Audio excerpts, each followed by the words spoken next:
എരുമേലി കാനനപാതയിലൂടെയുള്ള യാത്രയിലാണ് ഞങ്ങൾ. അമ്പലപ്പുഴ പേട്ടകെട്ടിന് ശേഷം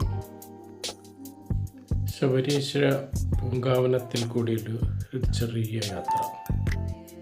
കാട്ടാനകളുടെയും പുലികളുടെയും കാട്ടുപോത്തിൻ്റെയൊക്കെ വഴിസഞ്ചാരത്തിൽ കൂടിയാണ് ഞങ്ങൾ ഈ യാത്ര പോകുന്നത്. ഉൾക്കാടല്ലത്, ഇതിൻ്റെ സൈഡുകളിൽ ആൾത്താമസമുള്ള സ്ഥലമാണ്. ഇതിനോട് ചേർന്ന് ടെൻസിങ് സ്ഥാപിച്ചിട്ടുണ്ട്. പഴയ ടെൻസിങ് വർക്കിംഗ് ഇല്ലാത്തതുകൊണ്ട് സർക്കാർ പുതിയ ടെൻസിങ്ങിലേക്ക് ഇപ്പോൾ പണിത് വരുന്നുണ്ട്. അതിരൂക്ഷമായ അട്ടകളുടെയൊക്കെ ശല്യമുള്ളൊരു പ്രദേശമാണിത്. അട്ട പിടിച്ചു കഴിഞ്ഞുള്ള അവസ്ഥ നമുക്കറിയാവുന്നതാണല്ലോ. എന്തിനും തയ്യാറെടുപ്പോടുള്ള ഒരു യാത്രയാണിത്. ചെറിയ വടികളൊക്കെ കരുതിയിട്ടുണ്ട്. കാരണം കാട്ടുപോത്തിൻ്റെയൊക്കെ ശല്യം ഉണ്ടാകാൻ സാധ്യതയുള്ളൊരു ഏറിയ വീണ് വളരെ കരുതലോടാണ് യാത്ര. അപ്പോഴാണ് നമ്മളൊരു നല്ലൊരു മരം കണ്ടത്. എലവ് എന്ന മരമാണ് നീ കാണുന്നത്.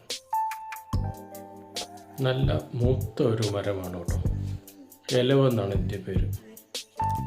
എലവ് മരത്തിൻ്റെ പൂക്കളൊക്കെ അല്ല കായ്കളൊക്കെ ഇതിൻ്റെ ചുവട്ടിൽ ഇങ്ങനെ വിതറി കിടപ്പുണ്ട്. നല്ലൊരു റെഡ് കളറിലൊരു കാഴ്ചയാണത്.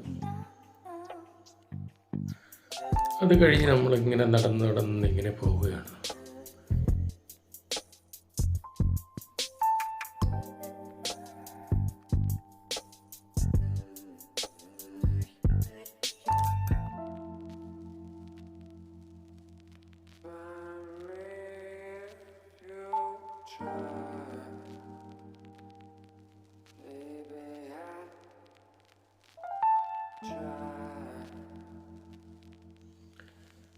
അപ്പോഴാണ് നല്ലൊരു വേറൊരു മരം കാണുന്നത്.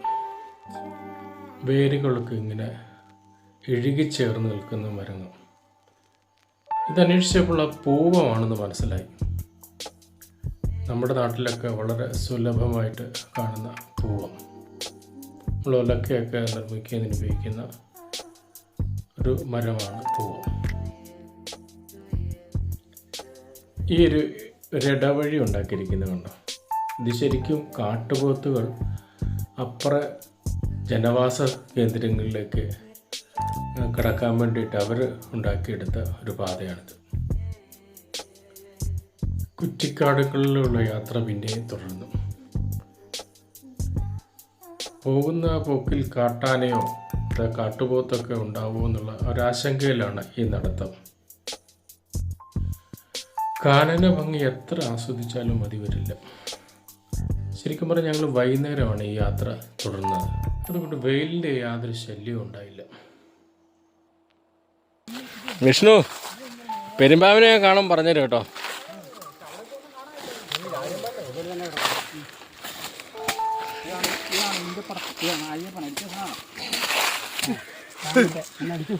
നിങ്ങൾ ഇതുകൊണ്ടേ ഞങ്ങളെ പറ്റിക്കുന്നില്ല. എവിടെ ആന ആന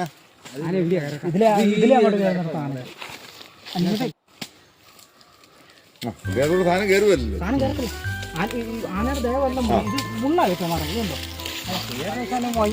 അപ്പൊ നമ്മുടെ അകത്ത് കയറിയല്ലേ? ഇതിപ്പോ ചെറുതല്ലേ, ഇതിന് വലിയ സാധനങ്ങളുണ്ട്. നമ്മൾ കയറി പോകുന്ന വഴി തന്നെ അറിയത്തില്ല, കണ്ടുപിടിക്കാൻ പറ്റത്തില്ല. ആന പോയിട്ട് ഒരു പാമ്പ് പോലും അതവിടെ കയറി വരത്തില്ല. അതുപോലെ മുള്ളും ഇതെല്ലാം നിൽക്കുക. ഇത് ഇഞ്ചപ്പടപ്പ് വയലായിട്ട് ഇങ്ങനെ കിടക്കുമല്ലോ. പിന്നെ വേറൊരു സ്ഥലം കാണിക്കാം. പന്നി വന്ന്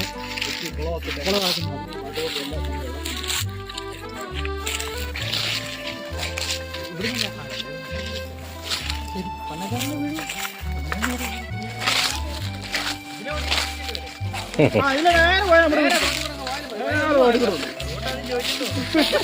വഴിയിറണല്ലോ.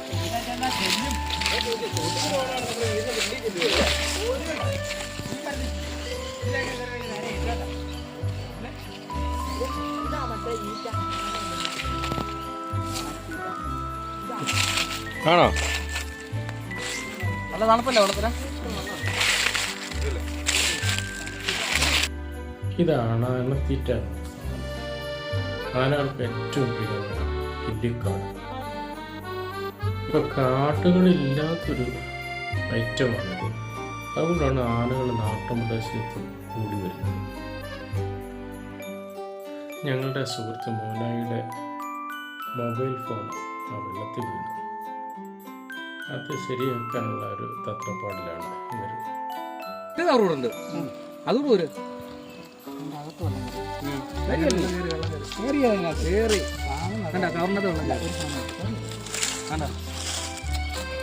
ഈ നമ്മുടെ സ്പീക്കർ ഇതിനകത്തില്ലേ? ഇല്ലേ?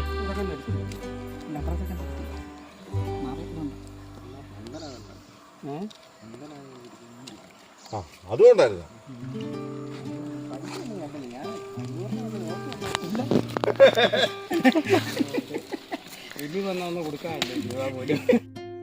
ഞാനും അന്വേഷണം കൂടി ഇരിക്കുന്ന ആ കാട്ടിനകത്തിരിക്കുന്ന ഒരു ഫോട്ടോയാണ്. അയ്യോ അവരാരും വന്നില്ല. റിസ്ക് എടുക്കണ്ട. അതുകൊണ്ടോ ആ സാധനം, ആ പച്ച കളറിൽ? ആ അതാ ചൂരല്ലേ? ആ അതാ ചൂരിൽ. ആ അത് തന്നെ.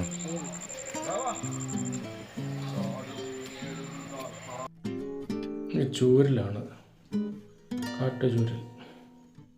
അതിൻ്റെ ഇലയൊക്കെ ഉണ്ട്, നമ്മൾ പനയോലയുടെ ഇല പോലെ നിൽക്കുന്നതാണ് കാട്ടുചൂരൽ. ഇത് കണ്ട ഒരു നമ്മളിപ്പോൾ കാണുമ്പോൾ ഓർക്കും നമുക്കൊരു കാട്ടരുവി അല്ലെങ്കിൽ ഒരു ചെറിയ കുളം എന്ന് തോന്നും. ഇത് കുളത്തുങ്കൽ എന്നുള്ള സ്ഥലമാണിത്. കോയിക്ക കാവെന്ന് വരാൻ വേണ്ടി തന്നെ ഇവിടെ ഒരു കാവുണ്ടായിരുന്നു. അന്ന് ഈ കാവിന് കുറെ സ്വർണ്ണങ്ങളും കാര്യങ്ങളും വിഗ്രഹങ്ങളും ഒക്കെ ഉണ്ടായിരുന്നു. ഫോറസ്റ്റ് ഏരിയയില്ല. ഇവിടെ JCBക്ക് കുഴി കുത്തിയതാണ്. പക്ഷെ ആ കുഴി കുത്തിയപ്പം പിന്നെ വെള്ളം വന്നുകൊണ്ടിരിക്കുകയായിരുന്നു. എങ്ങനെയുണ്ട് ഈ മരം? ഇതാണ് വാഗമരം. എൻ്റെ നല്ല ഭംഗിയുള്ള ചില്ലകളാണ്. എത്ര മനോഹരമല്ലേ? മെയിനായിട്ട് അതിൻ്റെ ഈ വേരുകളാണ്. വേരുകളിങ്ങനെ പടർന്ന് പന്തലിച്ച് കിടക്കുന്ന പോലെ വേര് ഇറങ്ങിച്ചില്ല ഇച്ചിരി പ്രയാസമാണ്. എൻ്റെ വേരിൻ്റെ ആ ഫോട്ടോ എടുക്കുന്നതിന് വേണ്ടിയാണ്, വീഡിയോ എടുക്കുന്നതിന് വേണ്ടിയാണ് ഇത്ര കഷ്ടപ്പെടുന്നത്. നിങ്ങളെ കാണിക്കുന്നത് ഇത് രസമാണല്ലോ. ആ വേരുകൾ കണക്ട് ചെയ്ത് പോകുന്നത്.